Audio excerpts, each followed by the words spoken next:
think there'd come a day when we'd share a meal here. I'll say. Still, I assumed it'd just be us. Actually, they're here on Ebina's orders. I made a lot of enemies before getting arrested. Plenty of people out there still hate my guts, it seems. Oh, I did what you asked. Got my passport right here. Ah, excellent.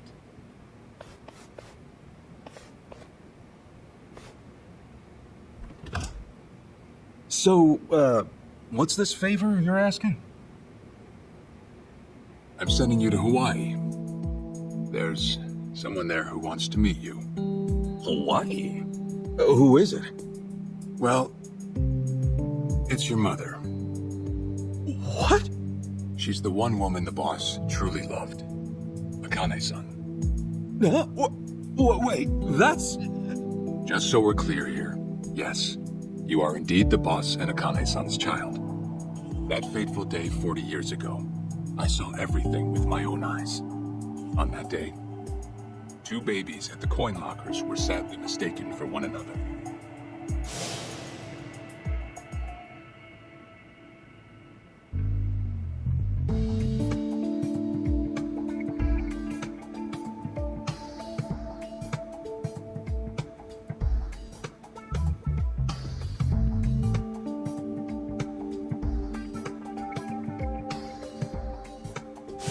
In a perfect world, you would have been raised as Masato Arakawa, the boss's own flesh and blood. You were, of course, replaced with... the son I abandoned. If you hate me for it, you're welcome to say so. You have every right. You know, I've always had 2 fathers. Jiro Kasuga at the Shangri-La Soapland, and by oath, Masumi Arakawa. For what it's worth, that's all I needed. Maybe you're right. That said, what about your mother? Right, so, this Akane-san lady is... Yes, she's your mom. No, but Akane-san, I heard she was killed. Heck, Arakawa-san told me himself. The Hikawa family hunted her down. You know, the guys Arakawa-san used to run with. Right, well, that may be what the boss believed.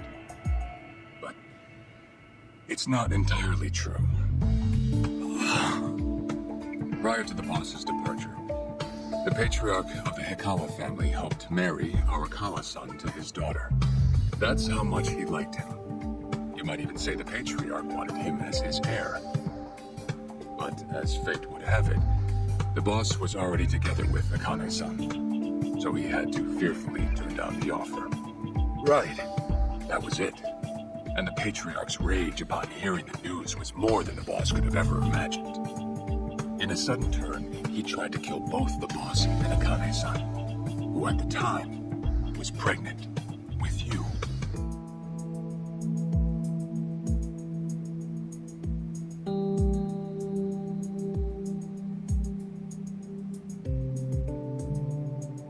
You see, the boss had heard Akane-san was caught by the Hikawa family, but he never saw her body for himself. He kept believing she was out there, and so he strung up one Hikawa member after another. But by then, it was too late, and the order to kill Akane-san had already been passed on to the contractors. Contractors? Professional hitmen. So now they were on the hunt too. The Hikawa patriarch was playing all his cards. All that to kill Akane-san? Just her alone? Crossing the Yakuza carries a heavy toll. Surely I don't have to tell you that. It was then Arakawa made one last move. And in order to save your mom, he raided the Hikawa family HQ, all by himself.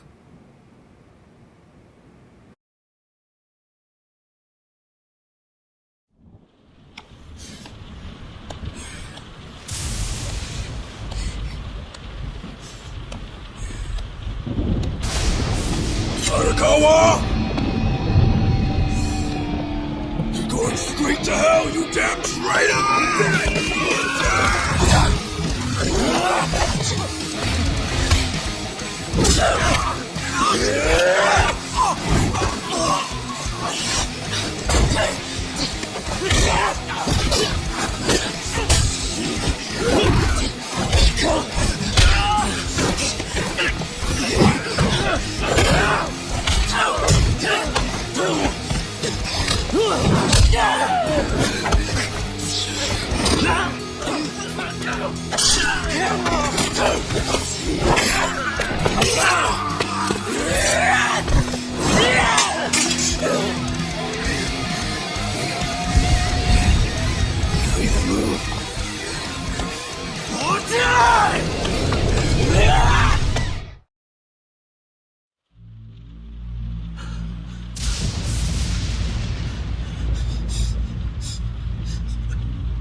Where is she? Old man. Wherever she may be, she won't have much longer to live. The hounds are already on her trail, and once they sniff her out, it's feeding time, down to the very last bone. Whether I live or die makes no difference. My orders are absolute. And make new orders. Tell whoever you hired, you're calling it off. The plan's already in motion. Give it up. As far as I'm concerned, you crossed the point of no return a long time ago. Did you forget? Where the fuck is Akane? No longer in the country. She's bound for the Philippines. Stowed away in some shady-looking cargo ship, it seems. Imagine a pretty little thing by her lonesome, with hardly a yen to her name. Surely she has to earn her keep somehow. I hear life at sea is quite demanding, but it's the men at sea who I'd be concerned about. Bet you they're lined up as we speak. Shit! You piece of shit! Tell your men to stand down. Or they'll be dead just like you. That's the spirit, Arakawa. Oh, I've been wanting to see that face. To hear you scream like that little brat you are! Make the call! Do it already!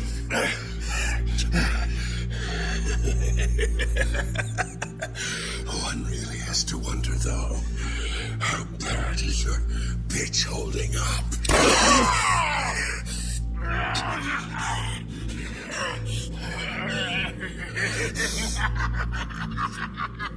The boss continued torturing the Ikawa patriarch until he breathed his last. But no matter what he did, the madman kept on laughing. Till the bitter end.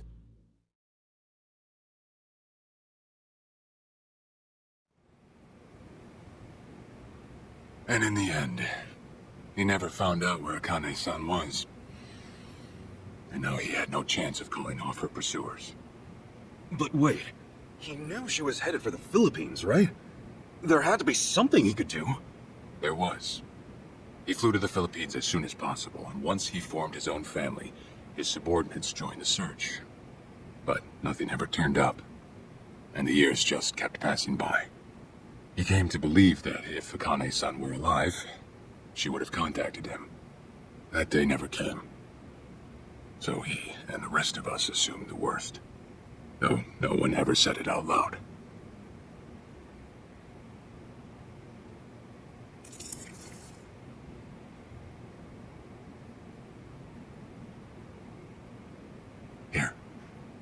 It's the photo of Akane-san the boss had us carry around.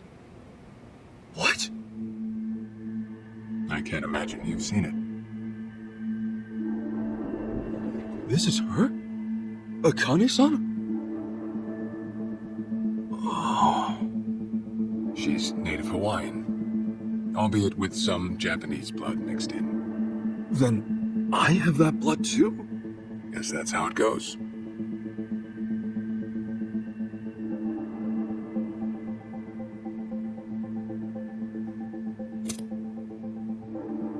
Ten years had passed since Akane-san went missing. Then, one day the boss got an emergency call.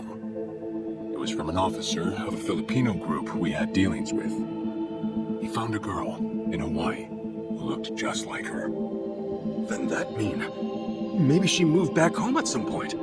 Yeah, we'd been looking at that angle too, as you might have guessed. But the boss never knew where exactly in Hawaii she was born. That might be why we still came up short. So you went there to take a look? To find Akane-san? As soon as I got word, I was on the first flight out. It was just me, though. The boss stayed behind. Why? What? Why didn't he go with me? If I can afford to be blunt, it's because he was afraid. He'd had enough. A man can only have his hopes built up so many times. The stronger and more promising the lead, the bigger the hurt when it all fell through. I see. Makes sense. Anyway, off I went. Eventually I found her. It was Akane-san, no doubt about it. And she was safe and sound? She was. About as safe as you can get. Granted, that presented a bit of a problem for me. Huh? Say all went well, and she returned to the boss. Akane-san would inevitably want to meet her child. And in that case, she'd quickly see that her son's been living with a handicap since the transfer at the coin locker. Now, she might at first say that just being able to reunite is enough. But eventually, she'd want to know about his condition. And she'd probably ask how that happened. Before long, she and the boss would be comparing their memories from that night. Then it'd hit. They'd realize they transferred their baby at different lockers. How then would they treat Masato Arakawa, the young master, the boy they believed was theirs? Well... No one truly knows what would have happened. But I did know this. As long as Akane-san kept out of Japan, everything here'd stay the same. Neither I nor the young master would have to suffer. Wait, then you flew out to Akane-san too?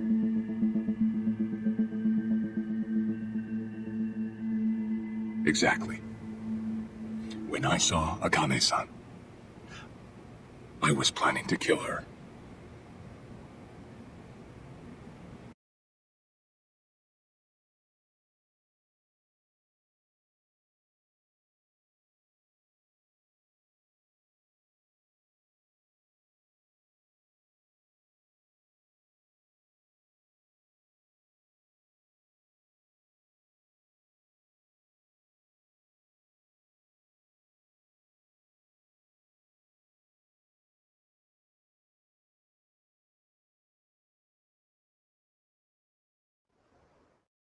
Hey, even I couldn't help trembling. I had every intention to get rid of the woman the boss loved. However, I ended up walking away, all thanks to something she said. If anyone asks, I've been dead a long time. And Akane-san has kids out there? It shouldn't come as a surprise if you think about it. A young girl on the run from hired killers, with absolutely no hope of contact from the man she loved. Who could blame her for anything? From then on, it was her life to live. So I decided to honor her wishes. I gave word to the boss that Akane-san was dead.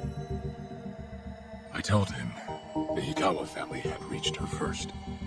That all I'd found was her lifeless body. Nothing more. The boss quietly accepted my report. The search for Akane-san was called off. And she was never spoken of again.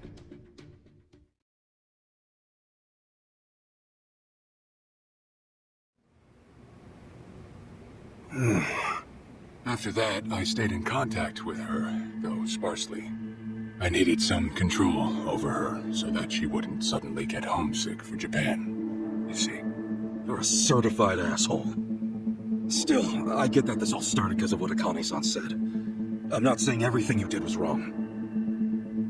Well, with the boss now dead and me out of prison, the situation has changed. I wrote a letter to Akane-san. I told her everything there was to know. How I betrayed the boss, and that Ichiban Kasuga, the boy who grew up in a soapland, was her child. Ironic, isn't it? Neither I nor Akane-san were finally free until long after the boss was gone.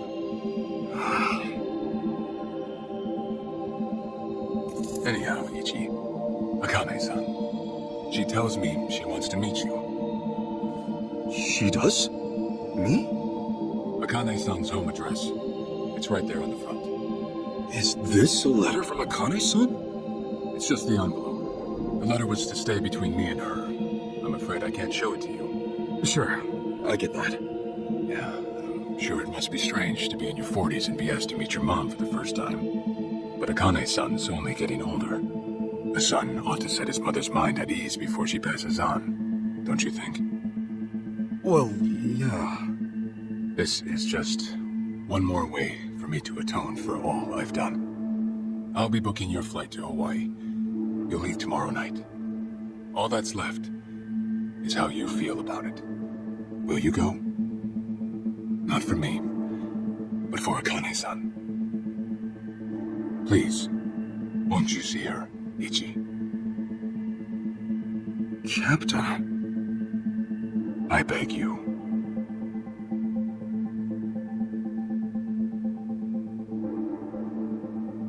You know, I never thought I'd see the day you bowed your head to me. All right, I'll go see her.